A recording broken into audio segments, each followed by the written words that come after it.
قال رسول اللہ صلی اللہ علیہ وسلم انہا ستکون فتنۃ، ان قریب ایک بہت بڑا فتنہ رونما ہوگا۔ حضور نے خبر دی فتنے کی۔ حضرت علی فرماتے اس پر میں نے عرض کیا، قلت، میں نے عرض کیا مل مخرج منہا یا رسول اللہ، اے اللہ کے رسول اس سے نکلنے کا راستہ کون سا ہوگا؟ دیکھیے یہ لکھا ہوا ایگزٹ، نکلنے کا راستہ، اور عام طور پر آپ نے دیکھا ہوگا بڑے ہالز میں یہ سرخ روشنی ہوتی ہے، اس میں اس کا اہتمام کیا جاتا ہے کہ اگر خدا نہ خواستہ کوئی حادثہ ہو جائے لوگوں کو معلوم ہو نکلنے کا راستہ کون سا، یہ مخرج ہے۔ حضور نے خبر دی کہ فتنہ ہوگا۔ تو دیکھیے میں ایک بات عرض کیا کرتا ہوں، ذرا توجہ کیجئے، ہمارا حال کیا ہے؟ ہم بڑے ریشنلسٹ قسم کے لوگ ہیں، یہ زمانہ ریشنلزم کا ہے۔ اگر ہم ہوتے تو کیا پوچھتے؟ وہ فتنہ کیا ہوگا، کیوں ہوگا، کہاں سے آئے گا؟ ہمارے سوال یہ ہوتے ہیں، کب آئے گا، کیوں، کہاں، کب، کیسے؟ ان سب کی حیثیت علمی سوالات کی ہے۔ بھائی کب آئے گا ایک علم ہے، کیسے آئے گا علم ہے، کہاں سے آئے گا علم ہے، لیکن اصل جو عملی اعتبار سے اہمیت والی شے ہے، بچاؤ کا راستہ کون سا ہوگا محمد الرسول اللہ، یہ بتائیے ہم۔ مل مخرج منہا یا رسول اللہ، حضرت علی نے یہ نہیں پوچھا فتنہ کیا ہوگا، کہاں سے آئے گا حضور، کیوں آ جائے گا، کب آ جائے گا، نہیں، مل مخرج منہا یا رسول اللہ، اے اللہ کے رسول یہ بتائیے کہ جب وہ فتنہ رونما ہوگا تو نکلنے کا راستہ کون سا ہوگا؟ اس کا جواب ہے، ارشاد فرمایا محمد رسول اللہ نے، کتاب اللہ، اللہ کی کتاب ہے وہ مخرج، یہ کتاب ہے کہ جس کو تھامو گے تو فتنوں سے محفوظ رہو گے۔ اس کے بعد آپ فرماتے ہیں فیہ نبأ ما قبلکم وخبر ما بعدکم وحکم ما بینکم، اس میں تم سے پہلوں کی بھی خبریں موجود ہیں، عاد اور سمود اور قوم نوح اور قوم ہود اور قوم لوط اور قوم صالح اور آل فرعون، یہ کون ہے؟ من قبلکم، تم سے پہلے، وفیہ خبر ما بعدکم، جو کچھ تمہارے بعد ہونے والا ہے اس کی خبریں بھی موجود ہیں، لیکن وہ کیسے ہوں گی؟ وہ بٹوین دی لائنز ہوں گی، وہ بین السطور ہوں گی۔ ان کے لیے انسان کو، آپ کو معلوم ہے کہ عبارت میں سطور ہوتی ہیں اور ایک درمیان میں ہوتا ہے، ان کے کچھ لکھا ہوا نہیں ہوتا۔ You have to read between the lines۔ قرآن میں بعد میں آنے والے حالات بھی درج ہیں، لیکن اس طرح نہیں جیسے کہ پچھلے حالات درج ہیں۔ اس کے لیے ذرا ان ڈیپتھ پونڈرنگ اوور، غور و فکر اور تدبر کی ضرورت ہوگی۔ وَحُکْمُ مَا بَيْنَكُمْ، اور جتنے اختلافات تمہارے اندر پیدا ہوں گے تا قیام قیامت، ان سب کا فیصلہ بھی اس کتاب میں موجود ہے۔ وَهُوَ حَبْلُ اللَّهِ الْمَتِينُ وَهُوَ الذِّكْرُ الْحَكِيمُ، یہی تو ہے وَهُوَ الصِّرَاطُ الْمُسْتَقِيمُ، سیدھا راستہ، اور کون سا؟ یہی قرآن تو ہے۔ ہر رکعت میں کہتے ہو اهْدِنَا الصِّرَاطَ الْمُسْتَقِيمُ، اور قرآن دیا ہوا ہے اس پر غور نہیں کرتے۔ عجیب تماشا ہے ہمارا، نماز کی ہر رکعت میں اهْدِنَا الصِّرَاطَ الْمُسْتَقِيمُ، اور حضور فرمائے وَهُوَ الصِّرَاطُ الْمُسْتَقِيمُ، صراط مستقیم یہ قرآن ہی تو ہے۔ الذکر الحکیم یہ قرآن ہی تو ہے۔ وَهُوَ حَبْلُ اللَّهِ الْمَتِينُ، اور یہی ہے اللہ کی مضبوط رسی۔ آپ نے قاری صاحب سے وہ آیات سنی سورہ آل عمران کی، وَاعْتَصِمُوا بِحَبْلِ اللَّهِ جَمِيعًا وَلَا تَفَرَّقُوا، اللہ کی رسی کو مضبوطی سے مل جل کر تھامو اور تفرقے میں مبتلا نہ ہو۔ تفرقہ ہوگا تو کیا ہوگا؟ تمہاری ہوا اکھڑ جائے گی۔ آج آپ کو معلوم ہے دول عرب اگر یہ یکجا ہو جائیں، ایک دن کے لیے اسرائیل قائم نہیں رہ سکتا، امریکہ نہیں، امریکہ کا باپ اسے قائم نہیں رکھ سکتا۔ اگر امت عرب ہی جمع ہو جائے، عالم اسلام تو بڑی شے ہے، جو وسائل ان کے پاس ہیں، جو اللہ تعالیٰ نے ان کو نعمتیں عطا فرمائی ہیں، لیکن افتراق، انتشار، اختلاف، جتھے بندی، گروہ بندی، دھڑے بندی، اس نے اسرائیل کا خنجر ان کے سینے میں پیوست کیا ہوا، اس لیے کہ فَتَذْهَبَ رِيحُكُمْ، اگر تم اختلاف کرو گے تو تمہاری ہوا اکھڑ جائے گی۔ آج وہ ہوا اکھڑ چکی ہے۔ تو فرمایا وَاعْتَصِمُوا بِحَبْلِ اللَّهِ جَمِيعًا وَلَا تَفَرَّقُوا، اللہ کی رسی کو مضبوطی کے ساتھ مل جل کر تھامو اور تفرقے میں مت پڑو۔ حضور فرما رہے وہ اللہ کی رسی کون سی؟ ہوا حبل اللہ المتین، یہی قرآن ہے اللہ کی مضبوط رسی۔ علامہ اقبال نے کیا خوب کہا ہے، علامہ اقبال نے قرآن اور حدیث کے حقائق کو جس طریقے سے اشعار کا جامع پہنایا ہے، وہ تو خود کہتے ہیں گوہر دریائے قرآن سفتام، میں نے قرآن مجید کے دریا سے موتی نکال کر اپنے اشعار کے اندر میں نے چن دیے ہیں، میرا کام اور کچھ نہیں ہے۔ موتی کوئی بھی غواص پیدا نہیں کرتا، دریا کی گہرائی سے نکال لاتا ہے۔ یہ میری حکمت نہیں ہے جو میرے اشعار میں ہے، یہ میں نے قرآن مجید کے دریا میں غوطہ زنی کر کے اس سے یہ موتی نکالے، گوہر دریائے قرآن سفتام۔ اب دیکھیے اسی حدیث کے اس ٹکڑے کو کیسے شعر میں لائے ہیں۔ از یک آئینی مسلمان زندہ است، پیکرے ملت سے قرآن زندہ ہست۔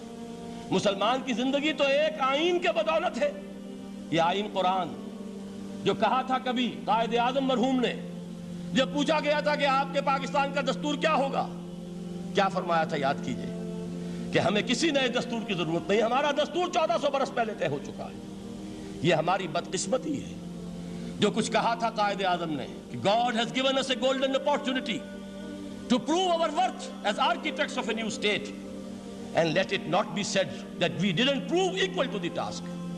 میں معذرت کے ساتھ عرض کروں گا حضرت کہ واقعہ یہ ہے کہ ہم اس کے equal to the task ثابت نہیں ہوئے۔ قائد اعظم کا دیا ہوا پاکستان آج دنیا میں موجود نہیں ہے، اس کا ایک حصہ اپنے نام سے دستبردار ہو کر بنگلہ دیش بن چکا ہے، اس نے اپنی تاریخ کو خیر بات کہہ دیا ہے، حالانکہ مسلم لیگ کی جنم بھومی ڈھاکہ ہے، 1906 میں ڈھاکہ میں مسلم لیگ نے جنم لیا تھا، اور اگر وہ صرف ہم سے علیحدہ ہوتا یا گہرا صدمہ ہوتا، لیکن یہ کہ اس نے جب نام بدلا ہے در حقیقت اس نے اپنے تاریخ سے اپنے پس منظر سے استعفیٰ دیا ہے۔ یہ ہمارا دوہرا ہمارے لیے صدمے کی بات ہے۔ کیا 2 یمن موجود نہیں ہیں؟ ان میں سے کوئی ایک بھی اپنا نام چھوڑنے کو تیار ہوگا؟ کیا 2 جرمنی دنیا میں موجود نہیں ہیں؟ کوئی ایک بھی ان میں سے اپنا نام چھوڑے گا؟ کیا 2 کوریا نہیں ہیں؟ 2 ویتنام نہیں ہیں؟ تو کیا 2 پاکستان نہیں ہو سکتے تھے؟ ہو سکتے تھے۔ میں یہ کہا کرتا ہوں کہ یہ گہرا صدمہ ہے علیحدگی، اور دوہرا صدمہ ہے، اور اس سے کہیں زیادہ بڑا کہ انہوں نے اپنا نام بدل لیا، اپنی آئیڈینٹی چینج کر دی، انہوں نے وہ نام اپنے ماتھے سے اتار کر خلیج بنگال کے اندر دبو دیا۔ یہ بہت بڑی سزا ہے جو ہمیں ملی ہے۔ کیوں ملی ہے؟ کہ ہم نے 25 برس تک اس قائد جس کو کہا تھا کہ وہ ہمارا آئین ہے، اس کو آئین نہیں بنایا۔ ہم نے دنیا کے سامنے جھولیاں پساری، ہم نے طرح طرح کے نظاموں کو آزمایا، لیکن اس قرآن کی طرف پیش قدمی نہیں کی۔ اللہ تعالیٰ ڈھیل دیتا ہے لیکن سزا بھی بہت سخت ہوتی ہے۔ ان بطش ربک لشدید، وہ ہم پر کوڑا برسا ہے۔ تاریخ انسانی کی عظیم ترین شکستوں میں سے ایک شکست ہے کہ جو ہمارے ماتھے پر کلنک کے ٹیکے کی طرح موجود ہے۔ اللہ کرے کہ آئندہ یہ تاریخ اپنے آپ کو نہ دہرائے، لیکن میں عرض کر دیتا ہوں آپ سے، جو ہمارے لچھن ہیں، جو ہمارا طرز عمل ہے، جو ہمارے لیل و نہار ہیں، جو ہمارا انداز ہے، اللہ کے دین کا استہزاء اور تمسخر، جس طرح اللہ کے ساتھ مذاق ہم کر رہے ہیں، اس کا شاید اس سے بھی کہیں زیادہ برا نتیجہ نکلے۔ اللہ مجھے اور آپ کو اور ارض مقدس پاکستان کو اس انجام سے بچائے، لیکن اس کے لیے کام کرنا ہوگا۔ صرف کہنے سے بات نہیں بنے گی، کمر کسنی ہوگی، ہمت جو ہے پھر انسان کو اثر نو، ایک نئی تعمیر، ایک عزم، ایک ہاتھ میں قرآن اور ایک میں تلوار لے کر یہ امت پھر دوبارہ میدان میں آئے۔ بہرحال عرض یہ کرنا تھا، اقبال کہتا ہے از یک آئینی مسلمان زندہ است، پیکرے ملت سے قرآن زندہ ہست، ماں ہما خاک و دل آگاہ اوست، اعتصامش کن کہ حبل اللہ اوست۔ تامو اس کو مضبوطی کے ساتھ، حبل اللہ یہی قرآن ہے۔ یہ یک آئینی اور پیکر قرآن کی زندگی، پیکر ملت کی زندگی جو ہے اس قرآن کی بدولت ہے۔ تو حضور نے کیا فرمایا؟ فتنے سے بچنے کا راستہ کون سا ہے؟ کتاب اللہ فیہ نبأ ما قبلکم وخبر ما بعدکم وحکم ما بینکم وہو الصراط المستقیم وہو حبل اللہ المتین وہو الذکر الحکیم۔ ایک 3 جملے اور سن لیجئے۔ هو الذی لا یشبع منہ العلماء ولا یخلق عن کثرت الرد۔ یہ قرآن وہ شے ہے جس سے اہل علم کبھی سیر نہ ہو سکیں گے۔ ولا تنقضی عجائبہ، اس کے عجائب کبھی ختم نہیں ہوں گے۔ یہ ہیروں کی وہ کان نہیں ہے کہ جو کبھی خالی ہو جائے کہ سارے ہیرے نکل چکے، اب مزید ہیرے نہیں ہیں، نہیں، علم اور حکمت کے ہیرے اور ہدایت اور حکمت کے موتی اس میں سے ابد الآباد تک نکلتے رہیں گے۔ ضرورت صرف کھودنے کی ہے۔ میں نے وہ لفظ استعمال کیا تھا، آج کا قرآن کھودنا ہوگا، آج کی ہدایت اس قرآن سے نکالنی ہوگی۔ قرآن جب نازل ہوا آن دی سرفیس، بالکل ظاہر وہ تھی اس کی ہدایت جو اس دور کے لیے ضروری تھی۔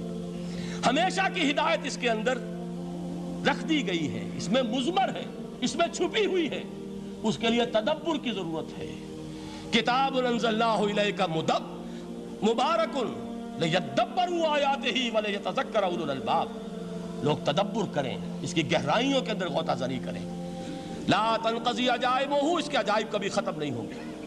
ولا یشبع منہ العلماء، اہل علم کبھی اس سے سیر نہیں ہوں گے۔ آپ کو سخت بھوک لگی ہوتی ہے اور کھانا کھانے کے تھوڑی دیر کے بعد اب آپ کا ہاتھ رک جاتا ہے، سیر ہو گئے، بہترین کھانا ہے لیکن نہیں کھا سکتے۔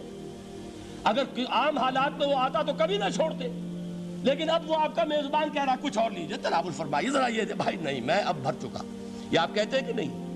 حضور فرمایا یہ قرآن وہ شے نہیں ہے جس سے اہل علم کبھی سیر ہو سکے، ان کی پیاس بڑھتی چلی جائے گی، ان کے اندر quest of knowledge, search for wisdom بڑھتی چلی جائے گی۔ کبھی بھی انسان یہ محسوس نہیں کرے گا کہ مجھے جو لینا تھا میں لے چکا، بلکہ یہ کہ جیسے جیسے قدم آگے بڑھیں گے تہذیب کے، تمدن کے، علم کے، اتنے ہی قرآن جو ہے وہ آگے بڑھتا چلا جائے گا ہر دور کی رہنمائی کے لیے۔ لا تنقضی عجائبہ ولا یخلق عن کثرت الرد، بار بار کے پڑھنے سے اس پر بوسیدگی طاری نہیں ہوگی۔ دنیا کی اور کتابیں ہیں، ایک دفعہ پڑھ لیں گے، دو دفعہ پڑھ لیں گے، تین دفعہ پڑھ لیں گے، چار دفعہ پڑھ لیں گے، پھر جی نہیں چاہے گا۔ لیکن یہ کتاب وہ ہے، امام شافعی کا میں واقعہ آپ کو سناتا ہوں۔ وہ یہ کہتے ہیں کہ ایک مرتبہ میرے ذہن میں یہ سوال آ گیا کہ اجماع کے لیے بھی قرآن مجید میں کوئی سند ہے، دلیل ہے؟ سب مانتے ہیں کہ اجماع جو ہے سورس ہے قرآن کے، اسلامی قانون کی، جس پر کہ امت کا اجماع ہو جائے۔ تو کہتے ہیں میں نے 300 مرتبہ قرآن پڑھا اول سے آخر تک، صرف اس دلیل کی تلاش میں۔ 300 مرتبہ مجھے نہیں ملی، 301ویں مرتبہ جب پڑھ رہا تھا مجھے روشنی مل گئی۔ وہ یبتغی غیر سبیل المومنین کے جو الفاظ آئے ہیں، نولہ ما تولی ونصلہ جہنم، جو کوئی شخص مسلمانوں کے راستے کو چھوڑ کر کوئی اور راستہ اختیار کرے گا ہم اسے اسی کے حوالے کر دیں گے اور جہنم میں پہنچا دیں گے۔ معلوم ہوا مسلمانوں کا جس پر اجماع ہو جائے اس کو بھی ایک سند حاصل ہے۔ یہ مسلمانوں کا مجمع علیہ ایک راستہ ہے، اس کو بھی ایک سند اور دلیل کی حیثیت حاصل ہے۔